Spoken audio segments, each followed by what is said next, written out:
नोरमा group, जो सोचता है वो करता है। आपके अपने सपनों का आशियाना। भारत एक शांति प्रिय देश है और अक्सर देखा जाता है कि भारत किसी को ज़बरदस्ती उकसाता नहीं है और हमला नहीं करता है। लेकिन भारत पर हमला करने वाले और भारत के साथ किसी भी तरह का कोई नाइंसाफ़ी करने वाले, किसी तरह की कोई गतिविधि चलाने वालों को छोड़ता भी नहीं है। ऐसा अक्सर देखा गया है कि भारत ने टिट फॉर टैट किया है, जैसे को तैसा किया है। भारत की तीनों सेनाएं आतंक के खिलाफ बड़ी कार्रवाई करते हुए पाकिस्तान स्थित 9 आतंकी ठिकानों को खत्म कर दिया है। वहीं पाकिस्तान के प्रधानमंत्री शहबाज शरीफ ने इंडियन एयर स्ट्राइक को कायराना बताया है। इससे पहले भी आपको याद होगा कि जब पुलवामा हुआ था तब भी भारत ने घुस करके पाकिस्तान को अपनी औकात बताई थी और उनके औकात में लाने की कोशिश की थी। एक बार फिर से जिस तरह से पहलगाम आतंकी हमला हुआ है, उसके बाद से भारत लगातार इस बात को लेकर के और दुनिया भर में इसकी निंदा हो रही थी। जम्मू कश्मीर के पहलगाम में आतंकी हमले के जवाब में इंडियन आर्मी ने आतंक के खिलाफ बड़ी कार्रवाई की है। भारत की तीनों सेनाओं ने ज्वाइंट ऑपरेशन के तहत पाकिस्तान में स्थित कुल 9 आतंकी ठिकानों पर एयर स्ट्राइक करते हुए कार्रवाई की है। जो जानकारी सूत्रों से मिल रही है और जिस तरह की मीडिया में खबरें होंगी, आपने देखा जरूर होगा। अब इसके बाद 90 आतंकियों को मार गिराया गया है, ऐसी भी बातें सामने आ रही है। भारत के इस कार्रवाई को सिंदूर ऑपरेशन कहा जा रहा है। आपको बता दें कि भारत सरकार ने अपने बयान में कहा है कि इस ऑपरेशन में पाकिस्तान और पाकिस्तान के कब्जे वाले कश्मीर में आतंकी ढांचे को निशाना बनाया गया है, जहां से भारत पर आतंकी हमलों का प्लान बनाया गया था। वहीं दूसरी तरफ पाकिस्तान के प्रधानमंत्री शहबाज शरीफ ने भारत के द्वारा की गई एयर स्ट्राइक को कायराना बताया गया है। इसके साथ साथ आपको बता दें, भारत और पाकिस्तान के बीच चल रही स्थिति के बारे में मीडिया द्वारा पूछे गए सवाल के जवाब में चीन विदेश मंत्रालय के प्रवक्ता ने बुधवार को कहा कि चीन को आज सुबह भारत द्वारा की गई सैन्य कार्रवाई खेदजनक लगती है।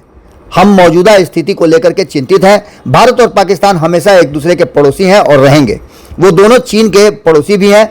चीन सभी तरह के आतंकवाद का विरोध करता है। हम दोनों पक्षों से शांति की अपील करते हैं और इस स्थिति को नियंत्रण में रखने की बात करते हैं। व्यापक हित में काम करने, शांत रहने, संयम बरतने और ऐसी कार्रवाई करने से बचने की गुजारिश करते हैं जो स्थिति और जटिल बना सकती है। आपको बता दें कि आज ऑपरेशन सिंदूर 7 मई 2025 को भारतीय सशस्त्र बलों द्वारा शुरू किया गया। इस ऐतिहासिक सैन्य अभियान था और जिसके पाकिस्तान और पाकिस्तान अधिकृत कश्मीर POK जैसे मोहम्मद ने 9 आतंकी ठिकानों को नष्ट करने के विशेष गोला बारूद का उपयोग किया था। वह अभियान 22 अप्रैल 2025 को जम्मू कश्मीर के पहलगाम में हुए आतंकी हमले के जवाब में किया गया है, जिसमें 26 लोग मारे गए थे। भारतीय सेना ने एयर स्ट्राइक किया है और हथियार का इस्तेमाल किया है। आपको बता दें कि इसके साथ साथ आज देश भर में मॉक ड्रिल की भी बात की जा रही है। इसके लिए आपने देखा होगा कि पटना के DM ने भी इसको लेकर के प्रेस कॉन्फ्रेंस किया और उन्होंने बताया कि पहलगाम हमले के बाद कई तरह की स्थितियां पैदा हो सकती है। भारत और पाकिस्तान के बीच युद्ध जैसी स्थिति बनती दिखाई दे रही है। इस बीच भारत के 244 जिलों में 7 मई को यानी आज मॉक ड्रिल होगा। जाने आपके जिले में कितने बजे मॉक ड्रिल का सायरन बजेगा और युद्ध की घोषणा जैसी स्थिति बनेगी। आपको बता दें कि पहलगाम हमले के बाद भारत पाकिस्तान के बीच तनाव जारी है। सोमवार को भारत के गृह मंत्रालय ने सभी राज्यों और केंद्र शासित प्रदेशों को नए और जटिल खतरों के खिलाफ तैयारियों की जांच करने के लिए पूर्ण पैमाने पर नागरिक सुरक्षा मॉक ड्रिल आयोजित करने का निर्देश दिया है, जो बुधवार 7 मई को देश के 244 जिलों में होगा। भारत सरकार के अनुसार मॉक ड्रिल में हवाई हमले के सायरन परीक्षण, युद्धकालीन ब्लैकआउट सिमुलेशन, आपातकालीन नियंत्रण कक्षों की सक्रियता, निकासी रिहर्सल और भारतीय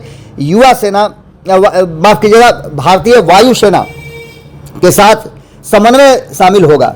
किस राज्य में, किस जिले में कब मॉक ड्रिल होगा, ये बात जानने के लिए आप हमारे साथ जुड़े रहिए। हम आपको बताते हैं कि इसकी शुरुआत दिल्ली से होगी और दिल्ली में मॉक ड्रिल का समय खान मार्केट में 4 बजे रखा गया है, जबकि NDMC कार्यालय भवन में पालिका केंद्र में शाम 4 बजे होगा। चरक पालिका अस्पताल में शाम 4 बजे और बसंत विहार की D आवासीय कॉलोनी में 4 बजे ही होगा। IEI एयरपोर्ट का टर्मिनल 3 में शाम 4 बजे होगा। केंद्रीय विद्यालय कैंट में 4 बजे होगा। बिहार में मॉक ड्रिल का जो समय रखा गया है उसे 7 बजे रखा गया है, जो कई जिलों में आपको देखने को मिलेगा, जिसमें पटना, बेगूसराय, कटिहार, किशनगंज, अररिया, पूर्णिया में 7 बजे मॉक ड्रिल का समय रखा गया है। वहीं आपको बताएं मध्य प्रदेश में मॉक ड्रिल भोपाल में 4 बजे रखा गया है, इंदौर में और जबलपुर, कटनी, ग्वालियर में 4 बजे है। यूपी में मॉक ड्रिल का समय 7:30 रखा गया है अयोध्या में।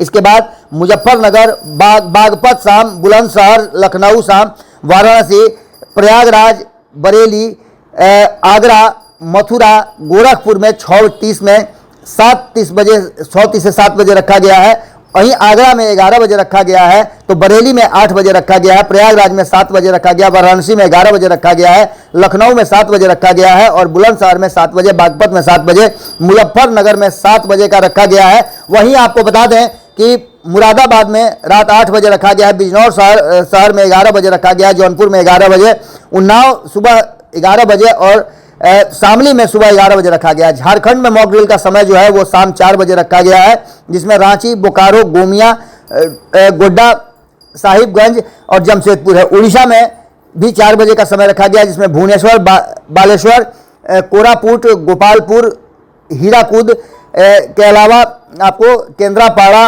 अनुगुल सब में रखा गया है। इसे पंजाब में गुरदासपुर में 9 बजे सुबह से 9:30 बजे तक रखा गया है, रूपनगर में 8 बजे रखा गया है और फजीला में रात 10 बजे से 10:30 बजे तक रखा गया, बरनाल में 8 बजे रखा गया है। इस तरह से देश भर के 244 जगहों पर मॉक ड्रिल का परीक्षण किया जाएगा और ये दिखाने के लिए होगा और देश के नागरिकों को इस बात को बताने के लिए होगा कि आपकी सरकार पूरी तरह से तैयार है, आपकी सेना पूरी तरह से तैयार है, किसी भी तरह के डरने की स्थिति नहीं है और मजबूती के साथ अपना हिम्मत बनाए रखना है। और इसके साथ साथ कुछ ऐसे उपाय भी होंगे जिसको लेकर के आपको खुद को भी, अगर इस तरह का कुछ होता है या हमारे पड़ोसी राज्य से हमला किया जाता है तो उस स्थिति में आपको क्या करना है, इन सारी बातों को लेकर के जहां एक तरफ एयर स्ट्राइक शुरू हो चुका है, भारत ने अपनी कार्रवाई शुरू कर दी है, उसके साथ साथ अब भारत के नागरिकों को भी सुरक्षित रखने की जिम्मेवारी सरकार की है, जिसके लिए मॉक ड्रिल जैसी चीज़ों को सामने रख करके और जागरूक किया जा रहा है। शाम में आपको भी आग्रह करते हैं हम कि आप भी इस मॉक ड्रिल का हिस्सा बने और जो निर्देश है उस निर्देश का पालन जरूर करें। जुड़े रहिए भारत लाइव के साथ। बहुत बहुत धन्यवाद। नमस्कार।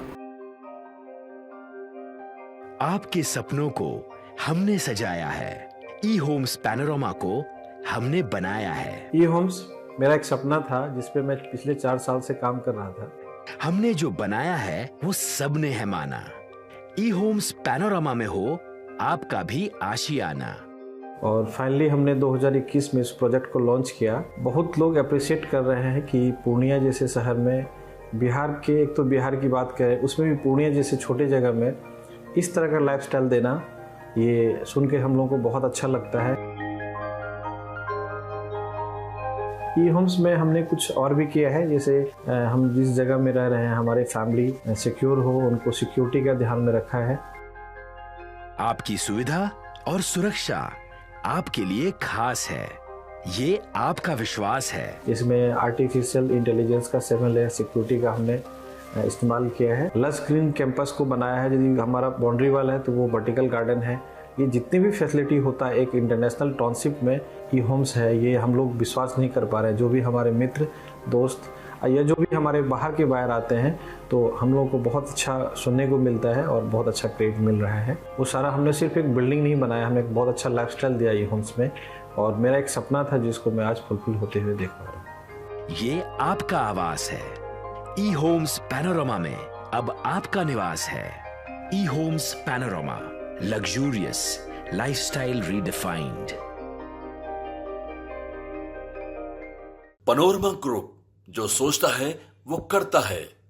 अगर ये वीडियो पसंद आई और वह बिहार के राजनीति और बिहारियत से सरोकार रखेनी तो सब्सक्राइब बटन दबा के चैनल के सब्सक्राइब कर ली। ओजे एगो घंटी बा, ओकरा बटन दबा देला से कुल सटीक और मारक खबर रुआ मुफ्त में मिल जाई। अगर रुआ पत्रकारिता के हमनी के नया प्रयोग में सहयोग कर चाहतानी तो ज्वाइन बटन दबा दी।